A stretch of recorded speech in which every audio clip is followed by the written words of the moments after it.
আমার বদ্রি পাখির বাচ্চাগুলো কত বড় বড় হয়ে গেছে দেখো বন্ধুরা। একটা হাঁড়ি সবে বের করেছি, তাই তোমাদের সাথে সেটা শেয়ার করছি।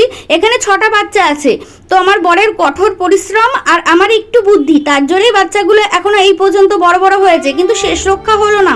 একটা বাচ্চা হাঁড়ির থেকে বেরিয়েছে, তো তার মাথায় অন্য একটা পাখি এসে ঠোকর দিয়ে খাবলে নিয়েছে। তো যাই হোক, সেখানে আমার বড়মশাই ওষুধ লাগিয়ে দিয়েছে।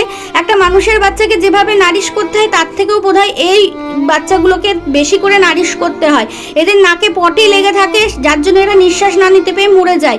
তো সেই জন্য এর নাক দিয়ে প্রত্যেক দিন এবেলা ওবেলা করে এই পটিগুলোকে ফেলে দিতে হয়, তবে বাচ্চাগুলো বেঁচে যায়। তো যাই হোক, এই দেখো কিভাবে কামড়ে দিয়েছে অন্য একটা পাখি এসে।